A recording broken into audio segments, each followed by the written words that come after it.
Welcome back to another installment of UFC Roundup. Of course, I am joined by my man, Michael Chiesa. Mike, it is fight week, my friend, and we got a big one coming up this weekend. Yeah, we definitely do. And it's good to be talking to you again, Paul.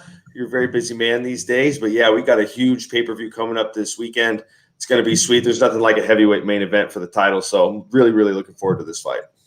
Yeah, a rematch between these two. The first one back and forth competitive, but obviously Stipe was able to do what Stipe does and prove that he is the baddest man on the planet. But these guys get to go and do it again, and I cannot wait to see that one. But also, we've had a lot of news come out this week.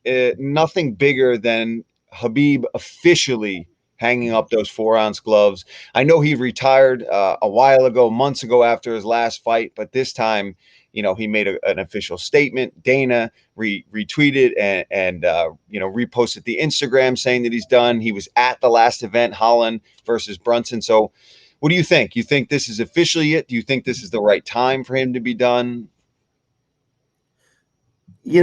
I do think it is the right time for him to be done because the fighter knows what's best for him. And if a fighter believes that his time under the sun has come to an end, he's got to hang him up. And this is a man that said 5 years ago that he wants to retire in the sport undefeated, number one pound for pound king. And he is at that point in his career. And yeah, we all want to see Khabib fight some more, but I think it's best for him to walk away right now if that's where his head's at. And that kind of, coincides with what I said before is like, we should just give this guy some space. If he wants to be done right now, let him be done. And maybe down the road, he comes back like a George St. Pierre or something like that, like when GSP came back and fought Michael Bisping, but just give the man some space, let him be done. And if that's the last time we'll ever see Khabib Nurmagomedov, it was one heck of a run, and we all enjoyed watching him compete. And if this is the end, I wish him nothing but the best. Yeah, I agree with you, man.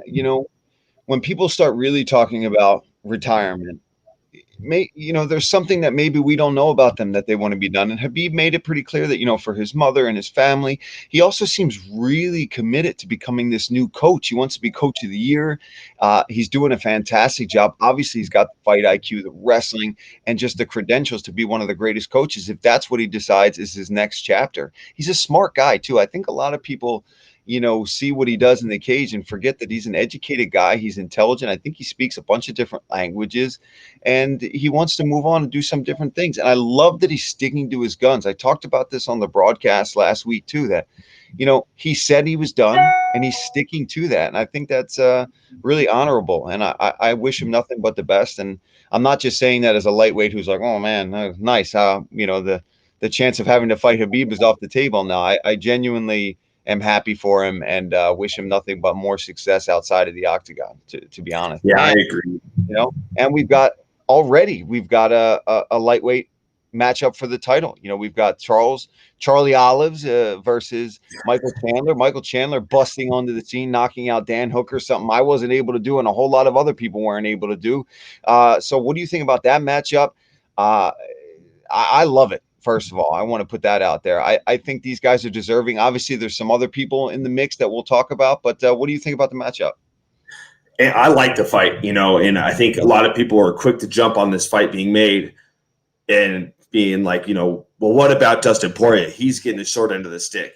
Dustin Poirier is doing the right thing. He's sticking with the trilogy. Yeah, that's a big money fight.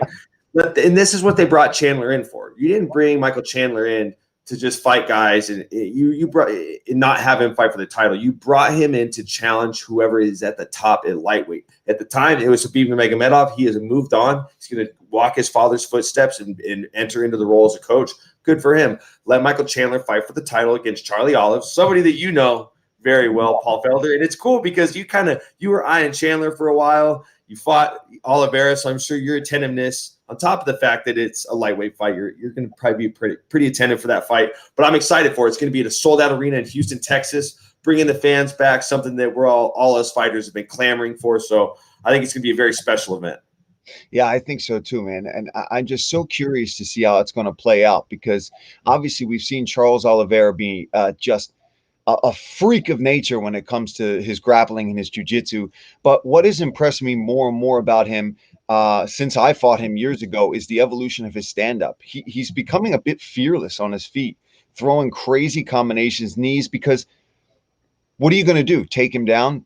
Ultimately, that's where he wants to be. So he can go and throw with reckless abandon on the feet. That's why guys that have this crazy grappling background can do that. And I think that's going to present a lot of problems for Michael Chandler. But I don't believe Michael Chandler's ever been submitted. I know he's been stopped via strikes. He's been knocked out.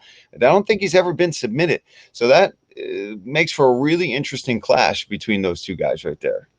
Well, Michael Chandler has the type of frame that's hard to submit. I mean, he's short, small limbs, and he's powerful. I mean, if you see him on Instagram, this guy can scramble and wrestle with Kamaru Usman. So, does that play into Oliveira's style a little bit? If guys start to scramble too much, you can kind of wrap them up. Yes, but this is what we brought Michael Chandler in for. Let's see how he matches up with the rest of these guys. And on top of that, we're going to have Tony Ferguson back in the mix, fighting Beneil Dariush. He's been throwing some jabs at Khabib, calling him 29-1, doing his McNugget Monday, Tiramisu Tuesday shtick on social media, and taking jabs at the champion. But where do you think Tony Ferguson goes from here if he can get past the surging Beneil Dariush? Man, if he can beat Beneil, who's looked unbelievable, and I really, really respect Beneil Dariush and how he handled his last situation. He took that fight. He didn't want to have to fight what's his name? Diego Fieta again. That was a rematch, right? He beat him already before. He had to fight him again. He's been wanting a top tier opponent, and he's just been overlooked. Well, now he gets to fight Tony Ferguson. So it's finally nice to see him really get what he deserves. This is a guy who's been in the top forever. He had, basically one setback against Hernandez, who came in and just caught him off guard and hit him with a beautiful punch and finished him. But this guy's been surging ever since then, and he's just got the skills all around. He's from a great team, and to see him get this matchup is great. But if Tony can beat him, as good as Beneil looked, I think he throws himself right back in the mix. You can't deny that Tony has basically cleaned out the division before and never got that real title shot. Then he goes and he saves the day by fighting a super tough Justin Gaethje on short notice. I think we give Justin a lot of credit, justly so, right? That he went in and he took that fight on short notice and was able to beat Tony. But what we don't talk enough about is Tony had to take that fight too. Tony had to accept that fight. He could have said, no, screw that. I want to wait. So hopefully Tony can, put on a great show. I don't want to say hopefully he wins, because obviously may the best man win. But if he can pull off a big W against Beneil, you got to throw him right back into the top two mix and give him a huge opponent, because that guy deserves to get another title shot if possible. Yeah, I agree. And even those last two fights were short notice fights. The Gaethje fight 100% was short notice, and then they didn't book the Oliveira fight until like 4 weeks before. And Oliveira is the type of guy, you need a very specific training camp. That's something that probably you can attest to, is like, you don't just train, you have to treat Oliveira a lot more particular than you do other guys, because essentially you have to bring in a tall, lanky striker, and you have to bring in a tall, sticky grappler, because it's hard to find a guy that can do both as well as him. And that, we'll see how that one shakes out. And then we still got to remember, we got Poirier and Conor sitting in the wings whenever that fight may happen. Now, Tony wins and beats Beneil, that's great, but we all know whoever comes out of the trilogy between Poirier and Conor, that's going to be the guy that ultimately challenges for the lightweight title. And we can go on and on about the lightweight situation, because it's one of the most enticing, fun divisions to follow. We got to talk about this last weekend. We got to talk about Kevin Holland and Derek Brunson, a fight that you called. Tell me about how it was calling the fights and just everything that transpired with how that main event played out. Well, obviously Dana talked about how he thought Kevin Holland literally had a mental breakdown in there. Now, I don't know. I'd have to talk to Kevin and see how he was, but I know he enjoys talking to his opponent, and I have nothing against that. And I know he felt like people were coming at him a little bit after this, and he says he doesn't want to change. And Kevin, you don't have to change your ways. What you do have to do, though, is listen to your corner's advice at that time. And in between rounds, talk all you want during the fight, but in between rounds, when your coaches are trying to give you advice, you need to focus a little bit more, because obviously you're getting out wrestled by the bigger, stronger guy in this matchup. And it seemed like you were just kind of saving a little bit in the tank. But as that fight goes on and on and on, and those rounds get fewer, you've got less chance to win. You've got to start going for it. I also think he needs to he's got beautiful striking, but his footwork is a bit all over the place. When you're fighting somebody like Derek Brunson, who's going to come in there and take you down, you've got to be a little careful about falling into your opponent, right, Mike? You know how it is. You can't, if somebody's trying to get to your hips or get a body lock, you can't swing to the point where you're crashing in and engaging in that clinch on your own. You're such a long, rangy fighter with beautiful boxing. Learn to use that footwork to stay out at that range. And when he did, we saw what he was capable of doing, and he hurt Derek Brunson in that second round. But he wasn't able to get in there and really finish him because he kept falling in. So I just think he needs to just make a few adjustments and keep talking, have fun, man. But you gotta learn to dial it in too and be focused. And you brought up, I believe when we were talking about this before, the Diaz brothers, right? What do they do best? Well, they have the balance between sportsman and showman. And Yes. it's, when the Diaz brothers fight, there's really not showmanship about it. That's just how they are. They're there to talk crap and punch you in the face and kind of drag you through essentially like a street fight, But with Holland, this is showmanship. This is the way he talks. It's not like he's always talking trash. He's poking fun. It's showmanship. And we love showmanship. But you got to find the balance between that and sportsmanship, because there was way too much show going on in his fight with Brunson. He's talking to Khabib, and Khabib's laughing, and Holland's playing into it. But it's like it doesn't work unless you win. When you lose the way you did with the antics that you just exhibited, it just kind of makes you look like a fool. You got to, like you said, you got to dial it back and be more serious. Maybe it's time to start, do the talking when you're starting to get ahead. When Derek Brunson's on top of you, hitting you with hammer fists and elbows and controlling you, and you're just talking to him. You're not making an effort to shrimp and get back to the cage and wall walk back to your feet and get back to your wheelhouse and try to knock this guy out. You're just kind of laying on your back talking to him. That's not going to win you the fight. You got to find the balance between showmanship and sportsmanship. And he just had it way off this last fight. I think there's so much talent there. This guy's super tough. He's talking about potentially going down to welterweight. Whatever he does with his weight classes, good for him. I think the biggest thing he needs to focus on is just finding the balance between showmanship and sportsmanship. I was not a big fan of the antics this time. When he wins, it's fun, but when he came up short in this fight, I was just like, that just kind of left a bad taste in my mouth. But hopefully he can clean up, all the aspects he needs to address from the loss, and he'll move forward and he'll get back to winning fights. Yeah, and I hope so too, because I am a fan, and I've had a lot of conversations with Holland, and I love his style, and I even love the way he approaches the fight. But like you said, there's a time where you got to bite down and figure some things out. Maybe talking is not what needs to happen. And we've got March Madness going on, Chiesa. We've got Middleweight Madness going on as well right now. We've got a bit of a tournament aspect going on to these fights happening. And obviously the first one up, first one down was Kevin Holland and Derek Brunson. Do you think Derek did enough? Let's start with him to really impress the champion, or where do you think he goes from here, and what do you think's next for him? And he did have a call out. What do you think about that one? I love the call out. I mean, we lost Paulo Costa versus Whitaker. So Costa's out of a dance partner. We got Whitaker and Gastelum. And, this essentially is perfect timing to have this tournament style situation we have with the middleweights. Shout out to the Gonzaga Bulldogs out of Spokane, Washington. That Israel Adesanya is the Gonzaga Bulldogs of this tournament, #1, undefeated in the division. He's killing it. But I think Brunson has weaseled his way into this tournament with a solid win over Kevin Holland. And Kevin Holland was surging. Now the Costa fight, I feel that's the correct one. But I think the fight that has the most steam as to potentially who could go on to fight for the championship is it got to be Till Vettori. I think that will be the front runner to who fights next for the title.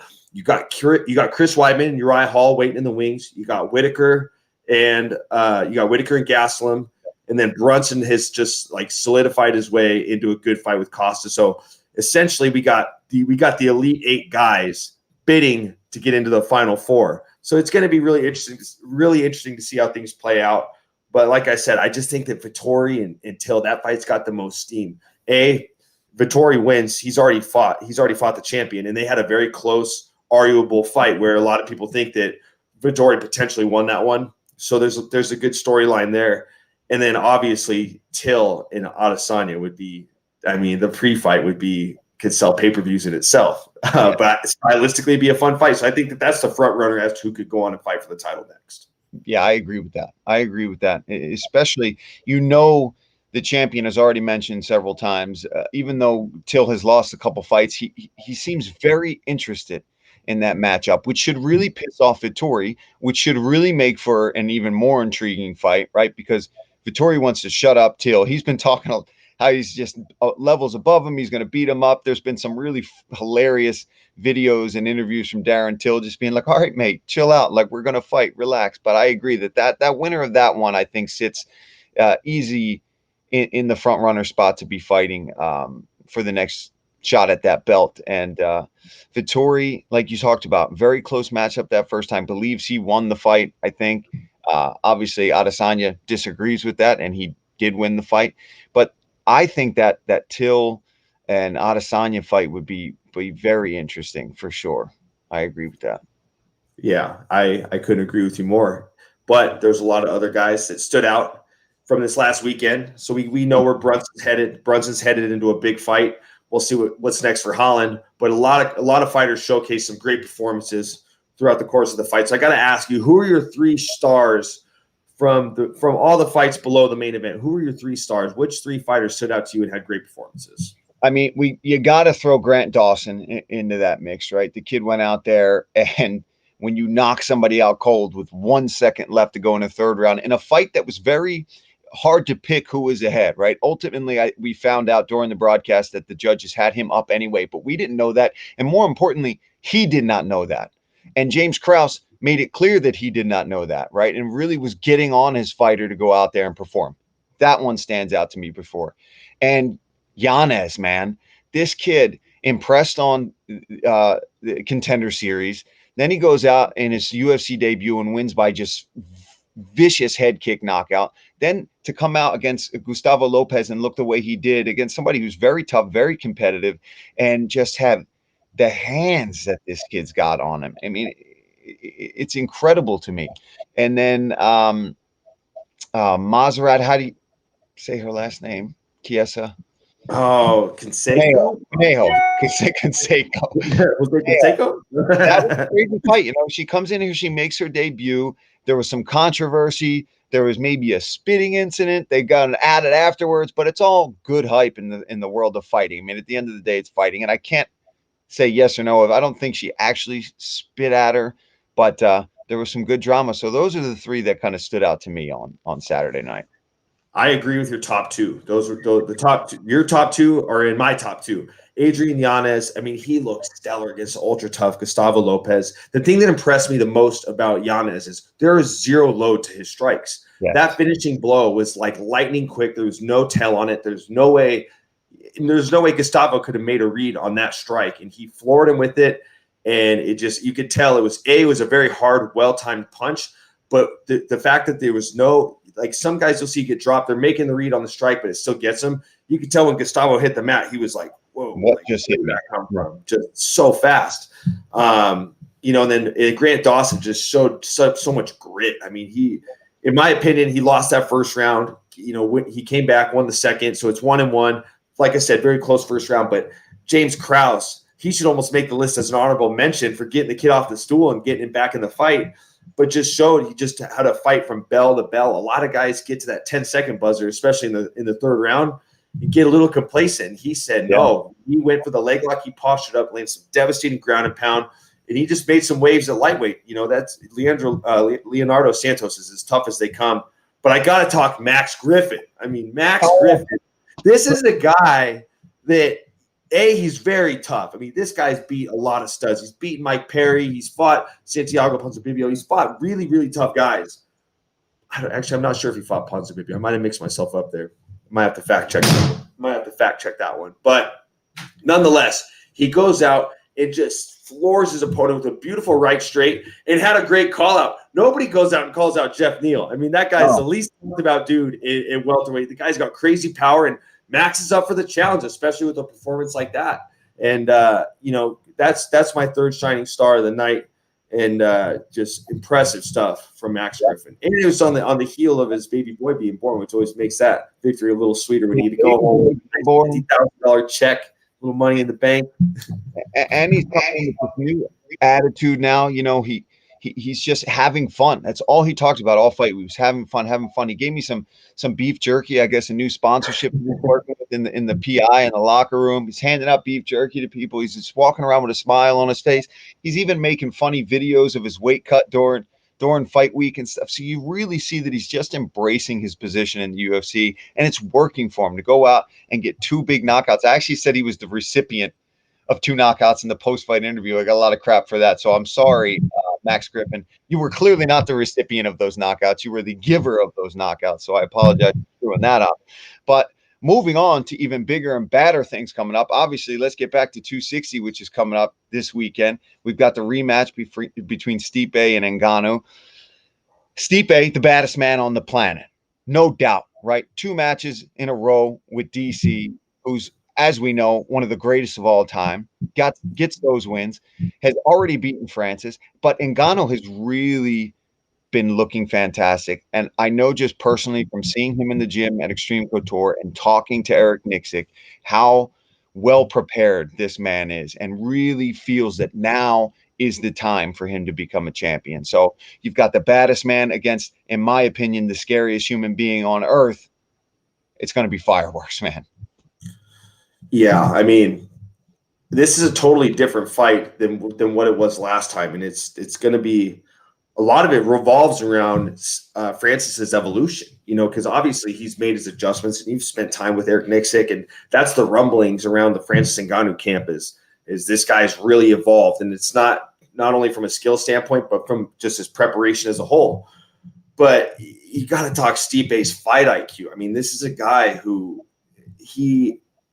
the camp surrounds Stipe. Like, he is from strong style MMA, but when he gets into a fight, it is everybody surrounds Stipe Miocic. They do a great job breaking down their opponents with each and every little meticulous detail. And then he'll even make adjustments as a heavyweight to where he'll decide he wants to get leaner, he wants to get more fit. And he's a guy that's as elite of an athlete as one could possibly get. This guy was a 2-sport athlete in college, played baseball, and wrestled at a Division I level, which is so impressive. To even do that in 1 sport is crazy. To do it in 2 is just speaks volumes to the athleticism that he brings to the table. Golden Glove boxer. He does everything right. And I just think that the fight IQ is one thing that very much gets overlooked when you talk Stipe Miocic. He's a guy, he's not flashy, he's blue collar, very matter of fact with the way that he fights, and he's not out to impress anybody. He's out there to do his job, provide for his family. But the fight IQ that he has is some of the best, second to none in the sport, in any division. Yeah, you're right. And I said twice with the DC. Obviously, I meant 3 times, but I meant the 2 wins, guys. So sorry, let me clarify. I meant that he's coming off of 2 wins against the former champion DC. And yes, the fight IQ, right? Adjusting to the body in that second match with Cormier, right? Starting to go to the liver and attack him there, which opens up the headshots, obviously. And then in the third match, we're talking about how light he came in, how quick he was on the feet, was just moving around. And he physically, it was just actually on TV the other day and we were watching it. And my God, he looked super, super lean. So I'm curious to see what new things has he decided is important for this rematch against Ngannou, because I know Ngannou's obviously going to have been working on his wrestling. No doubt about that, right? When you've been taken down and controlled like that in the first time and exhausted, you know, cardio's got to be an issue and wrestling's going to be an issue. And from everything that I've heard from anybody that's been working with Francis Ngannou is that he has definitely been working on those problems that he's had. And for Stipe, he's always in shape, always fantastic. And for some reason, coming in as an underdog, which is kind of insane, right? When you think about the things that Stipe has accomplished in his career, that he still comes in as an underdog in these fights. Yeah, that to me, the guy doesn't get the respect he deserves. He's an underdog so much in his fights, and it's easy for the bettors to put the steam on Francis because this is a guy that goes out there and bludgeons his opponents. I mean, you saw what he did to Rosenstrike. He went out there and just like, I mean, tomahawk, hammer fist, overhands, a little reckless, but a performance like that, that's what's going to get the steam behind you. But that's the one thing that makes me, I know Francis is in the gym improving. I know that this guy is committed to the sport. I know the praise that Coach Nick Sick has for him. Bo Sandoval, the PI, says that he's on another level with his conditioning right now as well. But to me, when you have such quick performances like you do, I haven't got to see the growth as the fan, even as the fighter. Like I don't go to Francis's practices. I don't see what he's doing. You have a much more behind the scenes look, but to me, you don't know how much somebody has evolved until they've had more time in the octagon. And his last fight was less than a minute. I'm pretty sure his fight before that was less than a minute. How do you could do all the things you could possibly can to better prepare yourself, but ultimately you're not going to know if those things are taking place until you've actually fought. You don't know if the wheels are turning with these new facets to your game until you've actually competed. And to me, he hasn't had enough octagon time to basically show his growth. So I'm interested to see how this fight plays out if it goes to the later rounds, because I mean, Francis could very well go out and do what he does to Stipe Miocic. He could put anybody out in less than a minute in heavyweight. At any weight, this guy could put anybody out in less than a minute if you wanted to. Yeah, but so could Stipe, right? This fight could be ended by both of these gentlemen, right? We just seen Francis recently do that far more, like you talked about. And doesn't that kind of suck, right? That as analysts and commentators, we're sitting here and we gotta talk about it, right? That we haven't seen enough. But as an athlete and a fighter, let's be real. You go out there and you don't go out there aiming to get more octagon time. We don't go out there going, you know what? Tonight I want to get 4 rounds in, then maybe get the finish. We go out there, take that person out as quick as humanly possible. But you're right. It does leave some questions unanswered, especially when we've seen somebody have gas tank issues and have wrestling issues, more importantly. So this fight, if it does, like you said, Mike, get into that 3rd, 4th round, a lot of questions are going to be answered right off the bat. Yeah, 100%. I mean, I think that the later rounds, that's where Stipe shines. That is his wheelhouse, is the later rounds, because he's a guy very cerebral. He's going to make his reads. He's going to make his adjustments. He's going to weather the storm. No matter what, Francis is going to try to storm the castle in round 1 and just smash. You know what I mean? That's what he always does. And that's fine. That's just that is his style. That is what he has a penchant for. But I think that as the fight goes on, we're really going to see how far along, how much evolution has Francis gained in this time since the first fight with Stipe.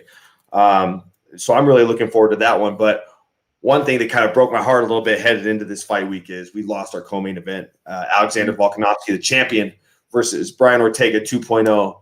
And I say 2.0 because when he fought Korean Zombie, he's a totally different guy, totally different fighter. Really, really, I mean, to be quite honest with you, I love a good heavyweight fight, but this co-main event I was equally excited for this co-main event, and it's just unfortunate that the fight was pulled.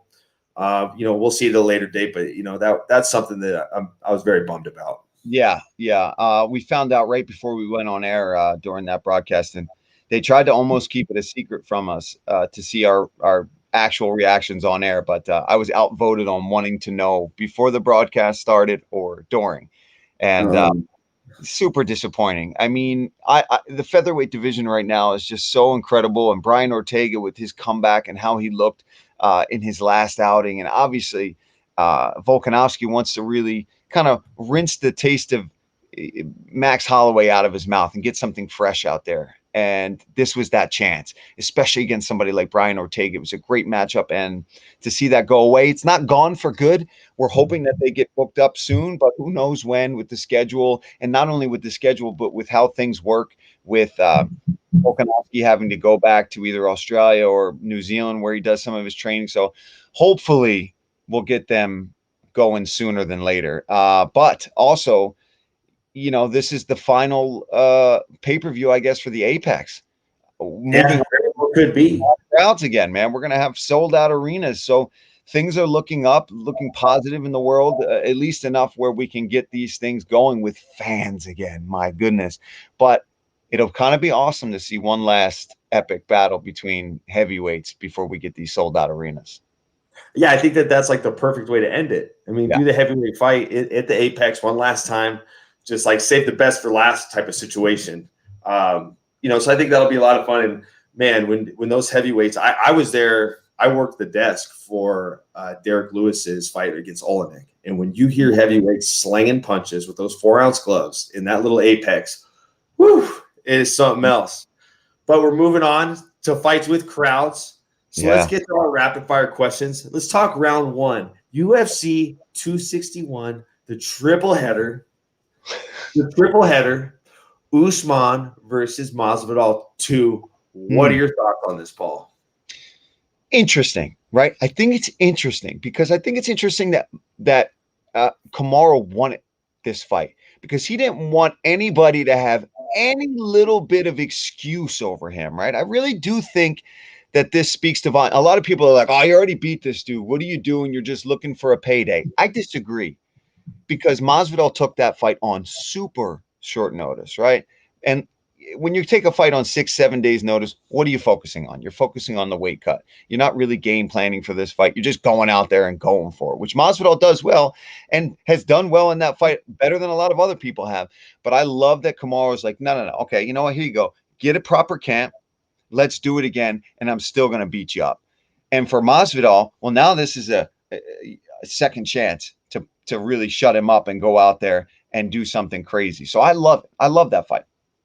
Yeah, and I think that as much bad blood as there is with this fight, I think that that's also Kamaru being like a good sportsman, if that makes sense. Like, you know what? I am going to give you a real camp. Because he wants to kick his butt. I mean, he's not obviously he's not a big fan of Jorge Masvidal. There's a lot of bad blood, but he did take the fight on 6 days' notice. So I think that's him just being like, you know what? I'm going to give you another one. You don't even got to win again. I'm just going to give you one right away because I'm the champion. I call the shots. I want to shut you up. But I also think there's maybe subliminally like a little bit of the like, all right, I'm going to give you one. Like you did this on 6 days notice. I'll give you a fair full camp. Wants to run it back and establish his dominance. And I think that this isn't him looking for an easy payday.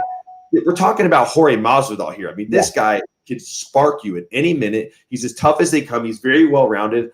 I learned the hard way when I fought the guy. So I think that this fight is going to be a lot more competitive than the first one, 100%. And the people of Jacksonville are going to be in for a treat. Packed house, I'm sure, with the triple header headlined by that great fight. I think it's going to be awesome. Yeah, I love all of that. I think that's great. In round 2, obviously, Ultimate Fighter is supposed to be coming back. We don't know who the coaches are. Give me your dream coaches. Who do you want in that house? This one, it's tough because I think that Masvidal Usman would have been really good. A lot of people would throw Colby in the hat for that one. I don't like the idea of having Colby Covington as a tough coach. I think he's a heck of a fighter, but I would be reluctant to put him on ESPN 13 weeks on a TV show because who knows what he could say? Who knows? The guy can sometimes take it a little too far. That's true. So people love bad blood. And that's kind of what that's like the coaching rivalry is kind of part of the fights are what make Ultimate Fighter special. But when you have a good coaching rivalry, I think that's the added element that's going to bring people in. And I think that you don't always have to make the coaches fight. Yeah, that's something that in the past. Yeah. So my pick, I'm gonna say you go Dillashaw Faber. Like that's a rivalry that never got settled. And granted, Faber's more than likely retired. Him and Dillashaw should never fight. They could give Faber a different fight, and get him back competing if he wants. But I think there's still a rivalry there that has not been settled. And I think that if you let it play out through the Ultimate Fighter, these guys could fight through their fighters and find out who is the better man by finding out who is the better coach by leading a team to an Ultimate Fighter champion. I mean, Uriah's coached a few tough champs himself. Let's see if TJ can do the same thing and they can settle their rivalry through coaching. That's my pick. I agree with that, right? We've seen it before where these guys don't have to necessarily be fighting.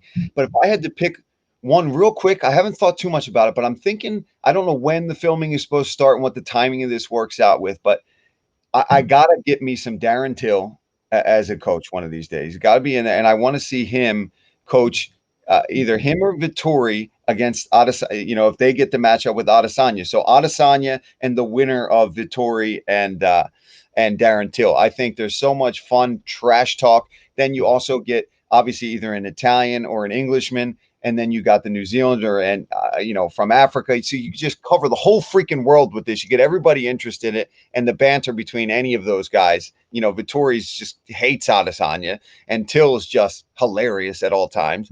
And Adesanya's got a great sense of humor and knows how to get people and play pranks. So that would be my pick.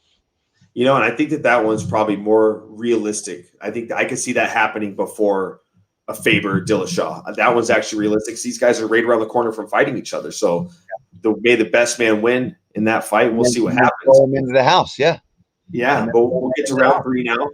There's been a lot of big fight announcements, and I got to know of all the fight announcements that literally I woke up in Abu Dhabi and it was just like my phone blew up with all these fight announcements. I got to know what fight announcement has just been released that you're most excited for. Well, I'll skip over the lightweight one, right? Because obviously that intrigues me, Charles Oliveira and Michael Chandler. But I got to say, Corey Sandhagen and TJ Dillashaw, but I'm going to say Cody Garbrandt and Rob Font. I'm a big fan of both of those guys. The hand speed between the two of those gentlemen, between the jab of Rob Font and just the overall speed of Cody Garbrandt, especially now that he's got his confidence back, he's got his mojo back, and Rob Font's just been killing it, looking fantastic. I'm a big fan of him. I like him as a person, and I've known Cody since he was fighting on the regional scene in Pittsburgh. We were on the same card together. So to see this guy go and do the things he's done, and to see Rob Font, I've known him since he was kind of up on the prelims with me, and we worked our way up to fighting in these big shows. So I'm going to go with Rob Font versus Cody Garbrandt. I love that fight. That's a solid fight. That fight's going to be sick. But you kind of spoke on the one that I'm most excited about before you gave your answer. And I got to say, Dillashaw versus Sandhagen is going to be bananas. These guys, they have a little bit of a history in the training room. And I remember hearing an interview a long time ago from, I think this is when, right after TJ won the title, I want to say, against Renan Barão.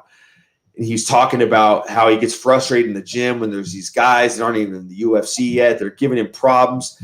And the interviewer asked who, and he says, "Oh, there's this kid Corey Sandhagen. He's like only 2-0, and he gives me fits in the gym." So you got to use that soundbite from before, And Corey Sandhagen's evolution from the Aljamain Sterling fight. The guy is a killer.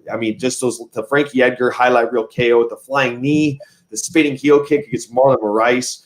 The guy is rolling, and we haven't seen TJ Dillashaw since the suspension. And we know that in his time off, he's continued to evolve, and he was already as dynamic as one striker could possibly be. I'm super pumped for that fight. And just to both of those matchups, I think it's a good thing to kind of they're getting the bantamweight division rolling. Not that it was really stagnant at all, but they're just like, let's put two big fights together, full steam ahead, figure out who's going to be the challenger with whatever they do with the Aljamain Sterling Peter Yan fight. That's another can of worms in itself. But nonetheless, I'm excited for those. We could talk about that division all day, right? It's similar to the middleweights. We've got kind of a tournament thing going on, and Dominic Cruz obviously just won a big fight, so it's madness right now at bantamweight. But round 4, I got to bring up a recent call out that somebody made on the interwebs, and that's Gilbert Burns mentioned that possibly a fight with our very own Michael Chiesa would be something of interest. You got to be interested when you hear something like that. Oh, yeah. When the guy that fought for the title mentions you and wants to fight you on the internet, that's a big deal. Gilbert, first of all, awesome guy. We've had some great interactions, and him and I have talked about fighting each other for so long. It's going to happen no matter what. So I know he's eyeing Colby Covington first. I think we all kind of are. And, if it turns out that him and I are going to fight this summer, he's going to be the guy. I know I'm looking to come back in July. So we'll see what happens. Him and I are just on a collision course. Style makes fights. And, him and I we're destined to do the dance sooner or later. So maybe it's going to happen this summer, maybe not. Nonetheless, it's flattering when a guy that's the number one contender calls you out after his title fight. So something I'm looking forward to. If that fight happens, it's a fight that could propel me to where I believe I belong. I believe I could become a champion. And there's only one way to prove that. You got to go against these guys like Gilbert Burns. You got to go against these guys like Colby Covington. Go against these guys that fought for the title. So we're both jockeying the guys at the top. And if it happens this summer, it happens this summer. We'll see what happens. But flattering call out from Gilbert Burns. Love it, man. A fight that I would love to see, and just great for you in your career. Round 5, Michael, with the UFC coming back to sold out crowds, sold out arenas. We're seeing a couple different cities get mentioned, Florida, maybe Texas, and we'll see. But if you could pick a city, sold out crowd, you get to pick where you want to fight. We're taking our hometowns out of this for everybody watching this. So no hometowns, no Philly, Washington out. Where would it be? You know what? I didn't even bat an eye at this. I didn't have to think hard at all for this response. I'd want to fight in Vancouver, BC. I'd want to fight in Canada. A, it's relatively close to home, and B, I've attended a few UFC events in Canada, and the energy is awesome. Canadian fans are just great, and those events are always special, man. And so that would be my pick. I'd want to fight Vancouver, BC. Yeah, that's an awesome one. And my honorable mention would be Halifax, Nova Scotia, because I fought there twice. Loved the people there. Made my UFC debut there. But mine would have to be the TD Garden in Boston. Sold out. I fought there on the prelims before. I would absolutely love to fight there with another sold out crowd, maybe further up on the card. That would be my pick. My friends and family can make the trip to Boston. If I can't fight in Philly, Boston feels like almost like it could be a second home for me. That's round 5. That's it. That's another episode of UFC Roundup in the books. We got 260, UFC 260 coming up this weekend. The heavyweights are throwing down. We will see you guys in 2 weeks, and we'll be talking about Till Vittori and all that and all the other madness that's been going on in the world of the UFC. I'm Paul Felder, obviously joined with my main man, Michael Chiesa. We will see you guys in a couple weeks. Please go buy that pay-per-view, tune in, and we'll see you guys soon. Yeah, I bid my farewell, Paul. Enjoy the heavyweight title fight. I'll be talking to you in a couple weeks. All the fans, enjoy the fights this weekend. And you know what? My closing comment's going to be: I'd love to see the Iaquinta fight at the TD Garden, man. The Boston, the middle ground, Boston, New York, Philly, meet in the middle of Boston. Nonetheless, guys, peace out. Have a good one. Enjoy the fights this weekend.